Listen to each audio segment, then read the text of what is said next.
ಅಲ್ಲಿ ಅದ್ಧೂರಿ ಕಾರ್ಯಕ್ರಮ ನಡೆದಿತ್ತು. ಬೆಂಗಳೂರು ನಿರ್ಮಾತೃ ನಾಡಪ್ರಭು ಕೆಂಪೇಗೌಡ ಜಯಂತಿ ಸಮಾರಂಭ ಇತ್ತು. ಅದೇ ಸಭೆಯಲ್ಲಿ ಗದ್ದಲ ಶುರುವಾಯಿತು, ಗಲಾಟೆ ಆಯಿತು, ಲಘು ಲಾಠಿ ಪ್ರಹಾರವೂ ನಡೆದು ಹೋಯಿತು. ಶಾಸಕರ ಮೇಲೆ ಜೆಡಿಎಸ್ ಕಾರ್ಯಕರ್ತರು ಕೆರಳಿದ್ರೆ ದಳಪತಿಗಳ ವಿರುದ್ಧ ಶಾಸಕ ಬೆಂಕಿ ಉಗುಳಿದ್ರು. ಅಷ್ಟಕ್ಕೂ ಚಿಕ್ಕಬಳ್ಳಾಪುರದಲ್ಲಿನ ಹೈಡ್ರಾಮಾ ಏನೇನಾಯ್ತು ತೋರಿಸ್ತೀವಿ ನೋಡಿ.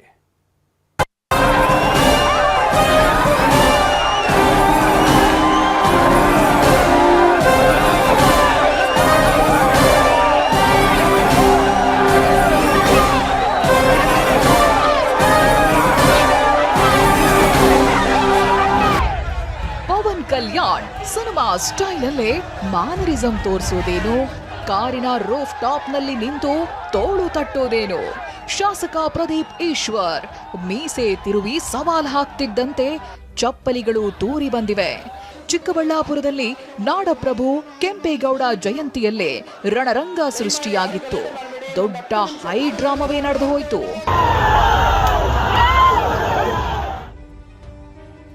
ಕೆಂಪೇಗೌಡ ಜಯಂತಿಯಲ್ಲೇ ರಾಜಕೀಯ ಬಿಗ್ ಹೈ ಡ್ರಾಮಾ. ಶಾಸಕ ಪ್ರದೀಪ್ ಈಶ್ವರ್ ವಿರುದ್ಧ ಆಕ್ರೋಶ ಪ್ರತಿಭಟನೆ.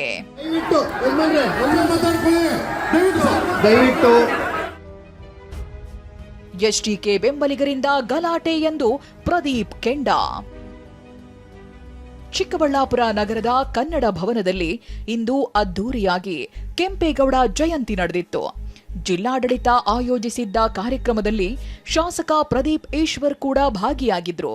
ಆದರೆ ನೋಡ್ತಿದ್ದಂತೆ ಆಕ್ರೋಶ ಭುಗಿಲೆದ್ದಿತ್ತು. ಪ್ರದೀಪ್ನ ವೇದಿಕೆಯಿಂದ ಕೆಳಗಿಳಿಸಬೇಕು ಅಂತ ಕೆಲವರು ಕೆರಳಿ ನಿಂತಿದ್ರು. ಒಂದು ಹಂತದಲ್ಲಿ ವೇದಿಕೆಗೆ ನುಗ್ಗಲು ಯತ್ನಿಸಿದ್ರು.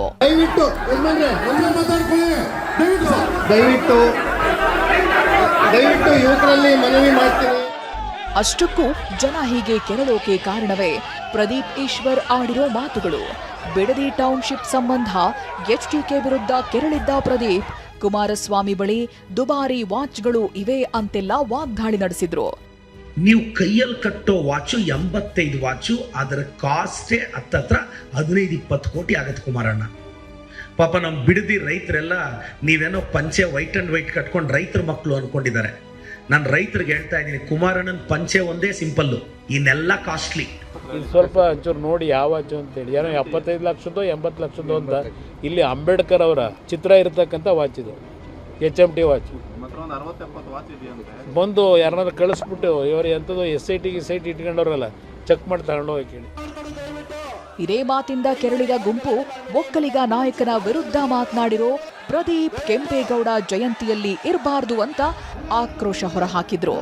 ಅದರಲ್ಲೂ ಎಚ್ಡಿಕೆ ಹಾಗೂ ಸಂಸದ ಸುಧಾಕರ್ ಬೆಂಬಲಿಗರು ದೊಡ್ಡ ಗಲಾಟೆಯನ್ನೇ ಮಾಡಿದ್ರು. ಈ ವೇಳೆ ಪರಿಸ್ಥಿತಿ ನಿಯಂತ್ರಿಸಲು ಪೊಲೀಸರು ಹರಸಾಹಸ ಪಟ್ರು.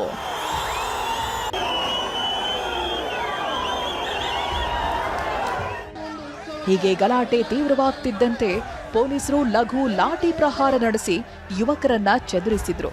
ಆದರೆ ಗಲಾಟೆ ಕಡಿಮೆಯಾಗಲಿಲ್ಲ. ಆಗ ಆದಿಚುಂಚನಗಿರಿ ಶಾಖಾ ಮಠದ ಮಂಗಳಾನಾಥ ಶ್ರೀಗಳನ್ನ ಕರೆಸಿದ ಜಿಲ್ಲಾಡಳಿತ ಅವರಿಂದ ಮನವಿ ಮಾಡಿಸಿದ್ರು. ಆ ಬಳಿಕವೇ ಪರಿಸ್ಥಿತಿ ನಿಯಂತ್ರಣಕ್ಕೆ ಬಂತು.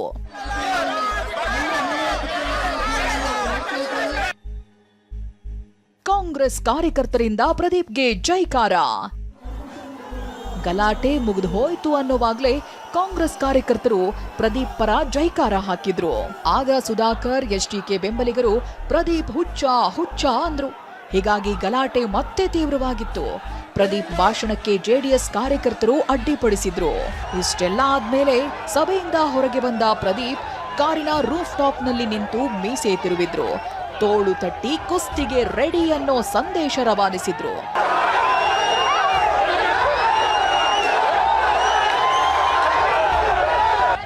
ಹೀಗೆ ಮೀಸೆ ತಿರುವಿದ ಶಾಸಕ ಚಿಕ್ಕಬಳ್ಳಾಪುರಕ್ಕೆ ಬಂದು ಎಚ್ಡಿಕೆ ಸ್ಪರ್ಧಿಸಲಿ ಅಂತ ಸವಾಲ್ ಹಾಕಿದ್ರು. ಒಬಿಸಿ ಸಮುದಾಯದ ಶಾಸಕನಿಗೆ ಅವಮಾನವಾಗಿದೆ ಅಂತ ಕಿಡಿಕಾರಿದ್ರು. ಇವತ್ತು ಸ್ಟೇಟ್ ಇಂದ ಜೆಡಿಎಸ್ ಕಾರ್ಯಕರ್ತರು ಬಂದಿದ್ದಾರೆ. ರೇ, ನಾನೊಬ್ಬ ಒಕ್ಕಲಿಗರ ನಾಯಕ DK ಶಿವಕುಮಾರ್ ಪರವಾಗಿ ನಿಂತಿರೋದು. ಇವ್ರಿಗೆ ಒಕ್ಕಲಿಗರು ಬೆಳಿಬಾರ್ದು, ಬೇರೆಯವನು ಬೆಳಿಬಾರ್ದು. ಕುಮಾರಣ್ಣ ಖಬರ್ದಾರ್, ನಿನ್ ಚೇಲಗಳಿಗೆಲ್ಲ ಎದುರೋನಲ್ಲ ನಾನು. ತಾಕತ್ತಿದ್ರೆ ಬಾ, ರವಿಕುಮಾರ್ ಕೈಲಿ ಚಾಲೆಂಜ್ ಮಾಡಿಸೋದಲ್ಲ, ನಿನಗೆ ತಾಕತ್ತಿದ್ರೆ ನೀನ್ ಬಂದು ನಿಂತ್ಕೋಬೇಕು ಚಿಕ್ಕಬಳ್ಳಾಪುರದಲ್ಲಿ. ಬಾ ನೋಡೇ ಬಿಡೋಣ ನೀನ ನಾನ. 32 ಎಕರೆ ತಗೊಳಕ್ಕೆ ನೀವು ಯಾವ ಬದನೆಕಾಯಿ ಸೀಡು ಯಾವ ಟೊಮೊಟೊ ಸೀಡ್ ಹಾಕಿದ್ರಿ ಹೇಳಿ, ನಾನು ನಮ್ಮ ರೈತರಿಗೆ ಆ ಬದನೆಕಾಯಿ ಸೀಡ್ ಕೊಡಿಸ್ಬೇಕು. ನೀವೊಬ್ಬ ಶೋಷಿತ ಹುಡುಗನ ಅವಮಾನ ಮಾಡಿದ್ದು, ಒಬ್ಬ OBC ಹುಡುಗನ ಅವಮಾನ ಮಾಡಿದ್ದು. Kumaranna against OBC, JDS against OBC. Pradeep ಈಶ್ವರ್ಗೆ ತಿರುಗೇಟು ಕೊಟ್ಟ ಸಂಸದ ಸುಧಾಕರ್ ಹೊರಗಡೆ ಬಂದು ಮೀಸೆ ತಿರುವುದಲ್ಲ, ಜನರ ಮಧ್ಯೆ ತಿರುವಬೇಕಿತ್ತು ಅಂತ ಕುಟುಕಿದ್ದಾರೆ. ಹಾಲ್ ಒಳಗಡೆ ಇದ್ದಾಗ ಆ ರೀತಿಯಲ್ಲಿ ಮಾಡಬೇಕಾಗಿತ್ತು. ಇರ್ತಾ ಇದ್ರ ನೀವು ಆ ಹಾಲಲ್ಲಿ ಮಾಡಿದ್ರೆ ಸಾವಿರಾರು ಜನ ಅಲ್ಲಿ ಬೆಕ್ತರ ಇದ್ದು, ಹೊರಗಡೆ 10 ಜನ ಇದ್ದಾಗ ಜೀಪ್ ಹತ್ರ ನೀನು ತೋಳ್ಬಲ ನಿಂದು ಕೂದಲು ಕೀಳೋದು, ಮೀಸೆ ತಿರುವುದು, ಇದು ಒಬ್ಬ ಶಾಸಕನ್ ಮಾಡುವಂಥ, ಚುನಾಯಿತ ಪ್ರತಿನಿಧಿ ಮಾಡುವಂಥ ಕೆಲಸನೇನ್ರಿ? ಇದೇನಾ ನೀವು ಟ್ಯೂಷನ್ಗಳಲ್ಲಿ ಹೇಳ್ಕೊಡೋದು? ಇನ್ನು ಪ್ರದೀಪ್ ಕಾರ್ ಮೇಲೆ ಕಿಡಿಗೇಡಿಗಳು ಚಪ್ಪಲಿ ಎಸೆದ್ರು. ಈ ಸಂಬಂಧ ವ್ಯಕ್ತಿಯೊಬ್ಬನನ್ನ ಪೊಲೀಸರು ವಶಕ್ಕೆ ಪಡೆದಿದ್ದಾರೆ. ಎಸ್ಟಿಕೆ ವಿರುದ್ಧ ಪ್ರದೀಪ್ ಈಶ್ವರ್ ಮಾತನಾಡಿದ್ದಕ್ಕೆ ಕೆಂಡವಾಗಿರೋ JDS ಕಾರ್ಯಕರ್ತರು ಇಂದು ಆಕ್ರೋಶ ಹೊರಹಾಕಿದ್ದಾರೆ. ಶಾಸಕ ಕೂಡ ಮೀಸೆ ತಿರುವಿದ್ದು ಈ ಜಂಗಿ ಕುಸ್ತಿ ಎಲ್ಲಿಗೆ ಹೋಗಿ ನಿಲ್ಲುತ್ತೆ ಅನ್ನೋದೇ ಸದ್ಯದ ಕುತೂಹಲ. ಭೀಮಪ್ಪ ಪಾಟೀಲ್, TV9 ಚಿಕ್ಕಬಳ್ಳಾಪುರ.